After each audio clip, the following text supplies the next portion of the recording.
Paris, a city that stands as a global symbol of romance, art, fashion, and timeless beauty. Every year, millions of people arrive here, standing beneath the Eiffel Tower, walking along the Seine River, and exploring streets that feel like they belong to another time.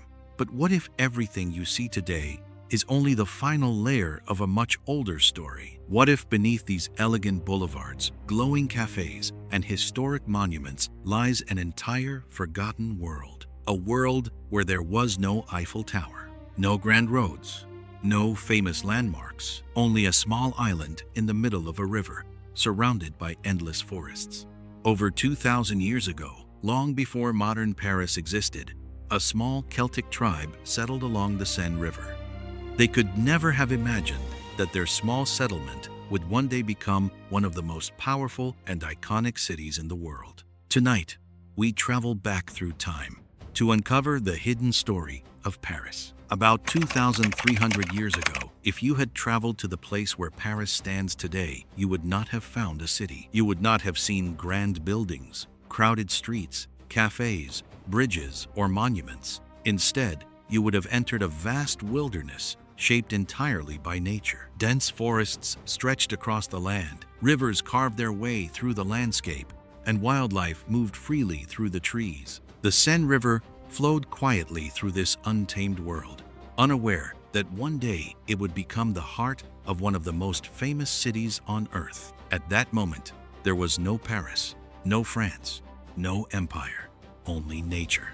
But hidden within this wilderness was the perfect location for a future city, and soon a small group of people would arrive here and begin a story that would last for more than 2,000 years. Around 250 BC, deep within the forests of ancient Gaul, a small Celtic tribe known as the Parisii was searching for a place to call home. They were not kings, conquerors, or rulers of vast lands. They were farmers, fishermen, traders, and warriors trying to build a future for their families. As they traveled through forests and followed the rivers of Gaul, they eventually reached a remarkable place along the Seine. There, in the middle of the river, stood a small natural island protected by water on all sides.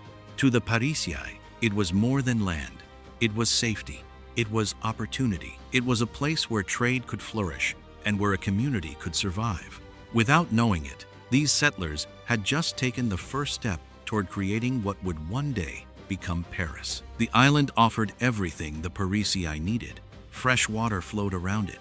Dense forests provided wood for shelter and fire. Fish filled the river, and the surrounding lands offered opportunities for hunting and farming. Soon, the tribe decided to stay. What began as a temporary camp slowly became a permanent settlement. Wooden huts rose beside the riverbanks. Campfires lit the night. Boats crossed the waters carrying people, food, and supplies. Day by day, season by season, the small island became a thriving community. The people did not know it, but they were building the first chapter in the story of Paris. Years passed, and the settlement on the island continued to grow. What made this place special was not only its safety, but its location. The Seine River connected distant communities across Gaul, turning the settlement into a natural meeting point for travelers and merchants. Wooden boats arrived, carrying grain, salt, pottery, tools, and stories from faraway lands. The Parisii quickly understood the power of trade. They exchanged goods, built relationships, and expanded their influence along the river. What had once been a small riverside settlement was slowly becoming an important center of commerce. The future city of Paris was beginning to find its purpose. Around 150 BC, nearly 150 years after the first Parisi settlers arrived on the island, the small riverside village was no longer the same. What had once been a handful of wooden huts surrounded by wilderness was now growing into one of the most important settlements along the Seine River. New families continued to arrive from across the region. Trade brought wealth. Skilled craftsmen built workshops. Markets became larger and busier with each passing season. Dirt paths turned into organized streets, and the sounds of construction echoed across the island. The Parisi were no longer simply surviving in nature, they were shaping it. By around 120 BC, The settlement had become the political and economic heart of the surrounding region. Without realizing it, the people of the island were laying the foundations of a city that would one day be known across the entire world as Paris. Around 58 BC, a powerful force was rising to the south. Across the lands of Gaul, rumors began to spread about an ambitious Roman general named Julius Caesar. For centuries, the tribes of Gaul had lived independently, trading, farming, and defending their territories. But Rome wanted more. It wanted land, wealth, resources, and control. As Roman legions marched deeper into Gaul, one tribe after another was forced to choose between resistance and submission. News of Rome's advance eventually reached the Parisii along the Seine River. The prosperous settlement that had taken generations to build was now facing the greatest threat in its history. A storm was approaching, and nothing would ever be the same again. By 52 BC, the Roman conquest of Gaul was nearing its final stages. Across the region, many tribes had already fallen under Roman control, but not everyone was willing to surrender. A powerful rebellion was spreading under the leadership of the Gaulish warrior Vercingetorix.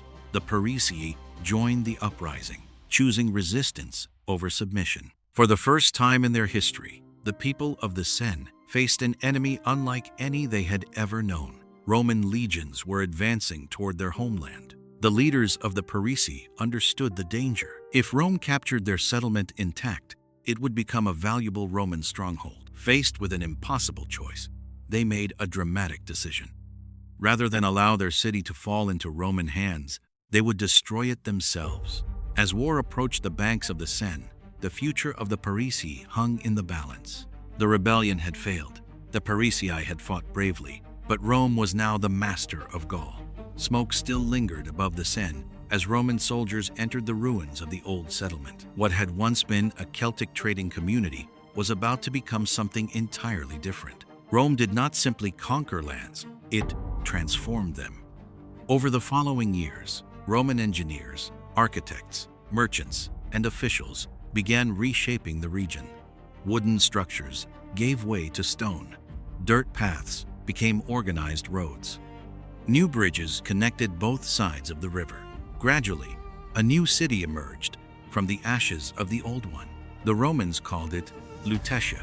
It was no longer just a tribal settlement. It was becoming a Roman city. And the first true chapter in the story of Paris had begun. As the decades passed, Lutetia continued to grow. What had once been a small Celtic settlement on the Seine was now becoming a thriving Roman city. New roads connected neighborhoods, merchants filled busy markets, and stone buildings rose across the landscape. Roman engineers constructed public baths, temples, forums, and bridges that transformed everyday life. Trade flourished along the Seine, bringing wealth, goods, and new ideas from across the Roman world. Soldiers, craftsmen, teachers, merchants, and families all helped shape the city's future.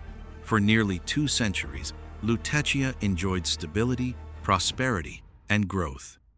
It was no longer a frontier settlement. It had become a proud Roman city and one of the most important communities in northern Gaul. For generations, Lutetia had prospered under Roman rule. Its markets were busy, its streets were safe, and trade flowed steadily along the Seine. But beyond the city, trouble was growing.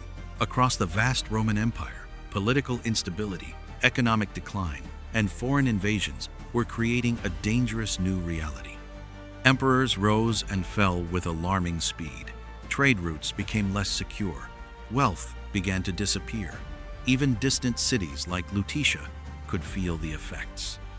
As threats increased along the empire's borders, the people of Lutetia were forced to prepare for uncertain times. Defensive walls were strengthened. Soldiers became a more common sight in the streets. The age of confidence was ending.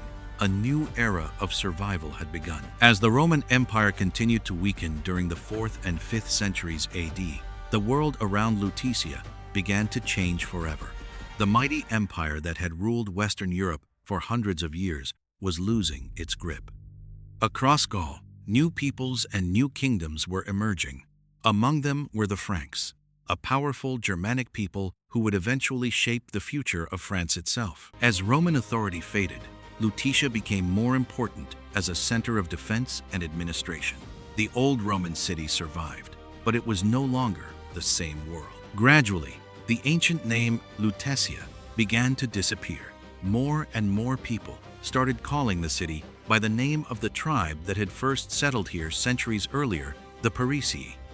Over time, that name evolved into Paris. The Roman age was ending.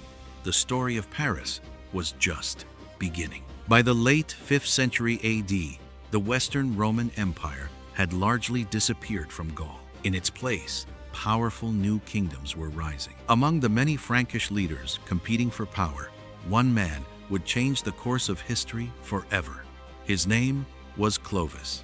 In 481 AD, Clovis became king of a small Frankish kingdom. He was young, ambitious, and determined to unite the divided lands of Gaul under a single ruler. Through military victories, political alliances, and strategic leadership, Clovis expanded his power across the region.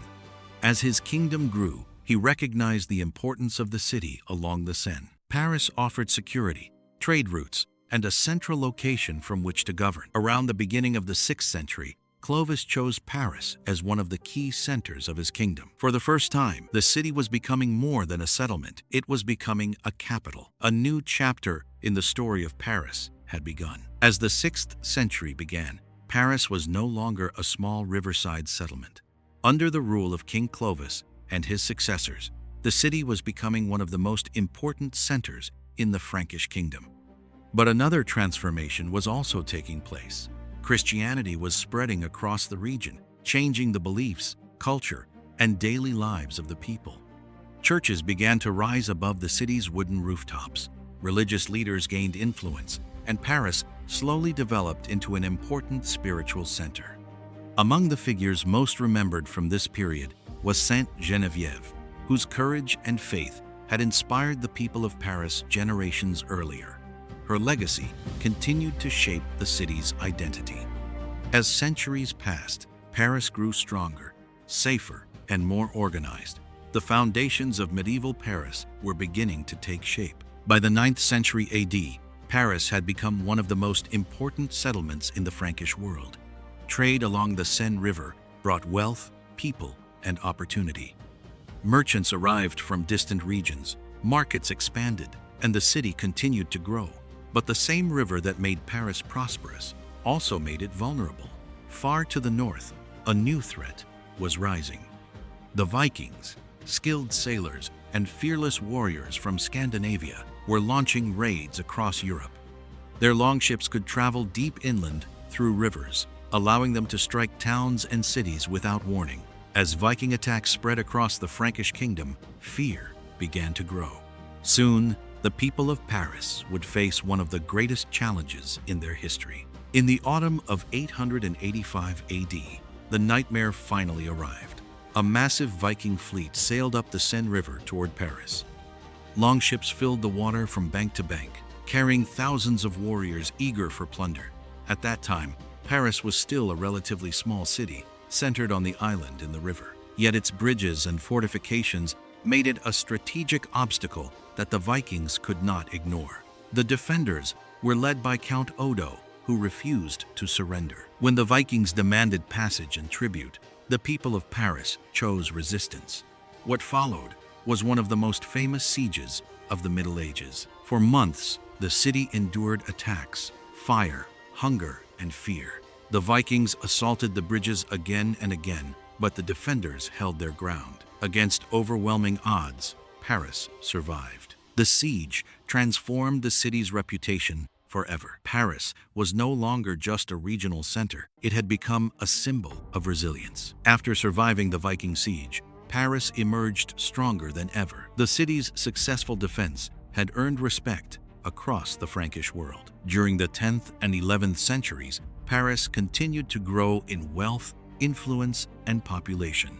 Merchants filled its markets. Craftsmen expanded their workshops, and new neighborhoods spread beyond the old island settlement. In 987 AD, a major turning point arrived when Hugh Capet became king of the Franks. His rise marked the beginning of the Capetian dynasty, a royal family that would shape France for centuries. Paris increasingly became the political heart of the kingdom. Stone churches replaced older wooden structures, bridges connected expanding communities, and education began to flourish.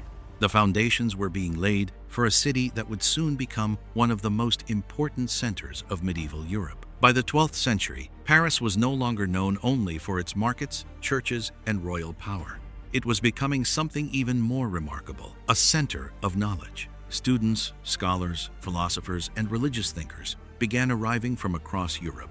They came to study theology, law, medicine, philosophy, and the sciences. The schools of Paris gained an extraordinary reputation, attracting some of the brightest minds of the medieval world. Around this time, what would later become the University of Paris began to take shape. Knowledge flowed through the city just as trade flowed along the Seine. Meanwhile, a monumental project was beginning that would forever change the skyline of Paris. In 1163 AD, construction began on Notre Dame Cathedral. Its soaring towers, stained glass windows, and revolutionary Gothic architecture would become symbols of medieval achievement. Paris was no longer simply a political capital. It was becoming the intellectual heart of Europe. As the 13th century unfolded, Paris entered one of the most magnificent periods in its history. The city was growing rapidly, its population expanding, its markets thriving, and its influence reaching far beyond the borders of France. Towering above this transformation was Notre Dame Cathedral, a masterpiece of Gothic architecture that symbolized the ambition and faith of an entire age. Skilled craftsmen, architects, and laborers dedicated decades of their lives to its construction. Meanwhile, under powerful kings such as Philip II Augustus and Louis IX, Paris became stronger, wealthier, and more organized than ever before. New walls protected the city. Trade flourished along the Seine, and scholars continued to fill its schools and universities.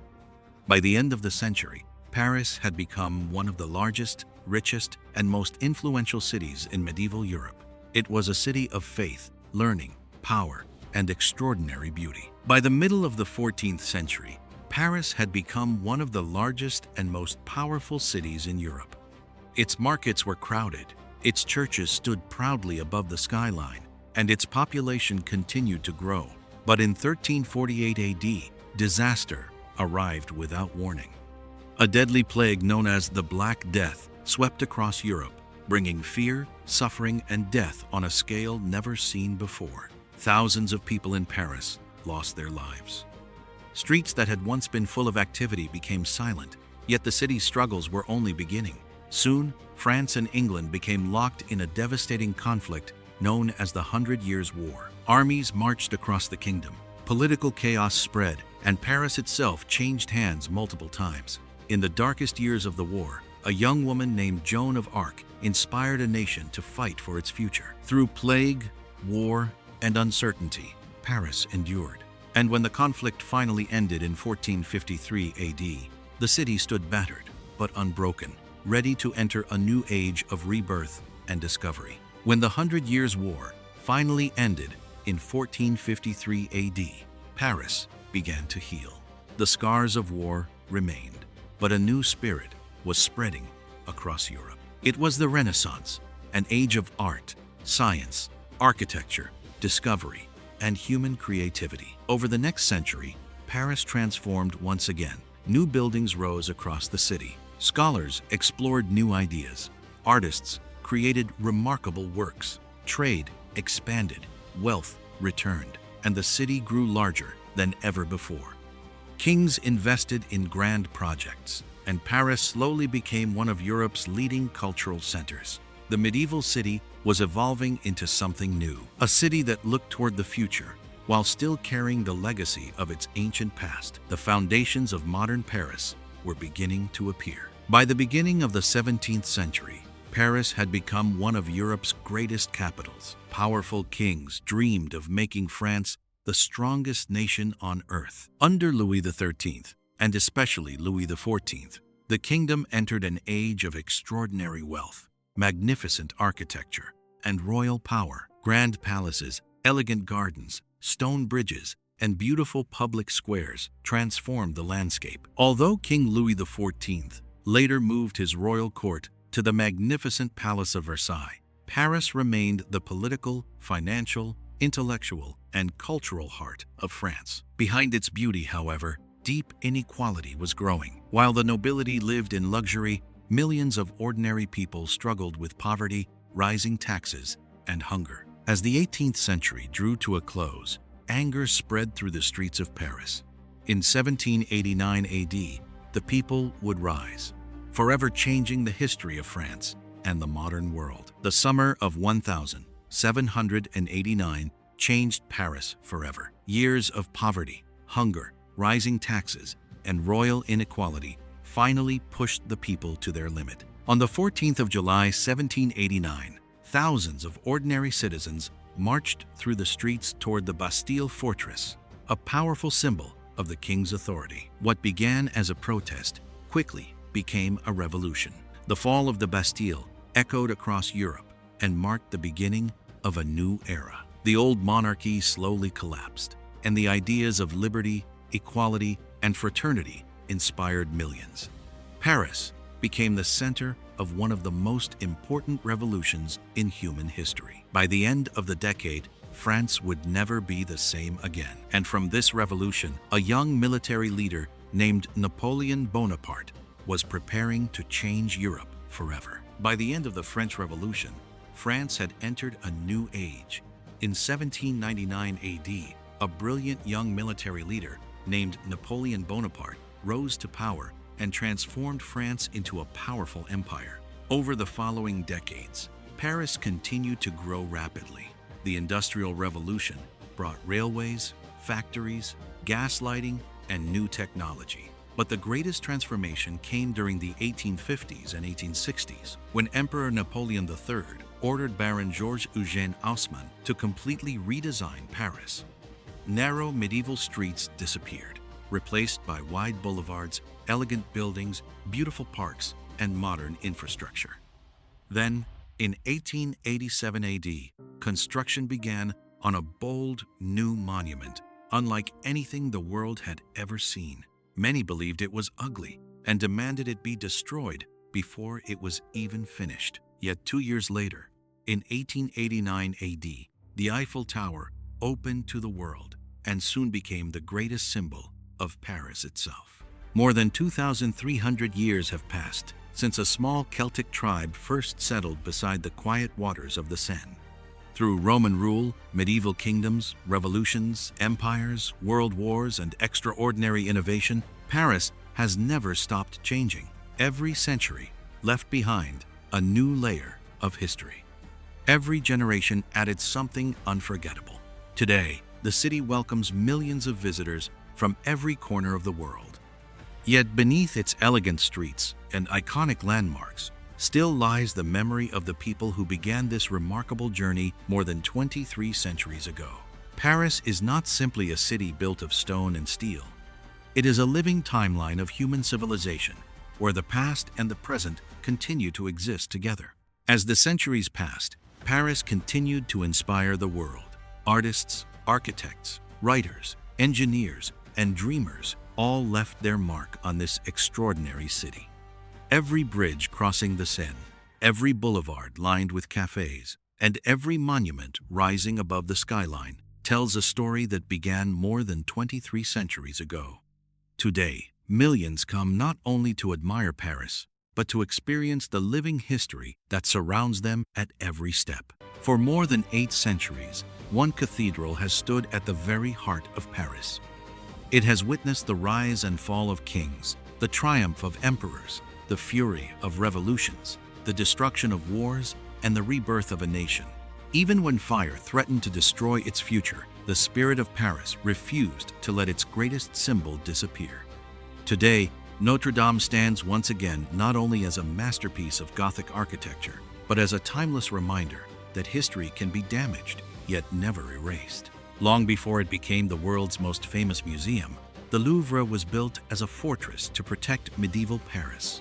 Over the centuries, it transformed into a royal palace, where French kings and queens shaped the future of the nation.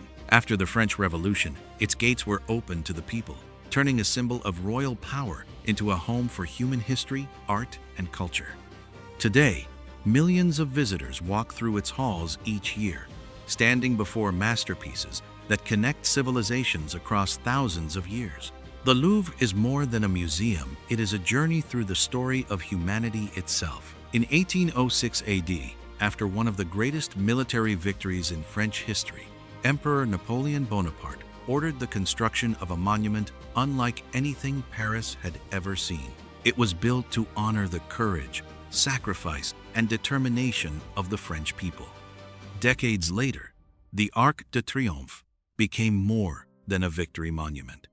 It witnessed revolutions, national celebrations, military parades, and moments of remembrance that united an entire nation.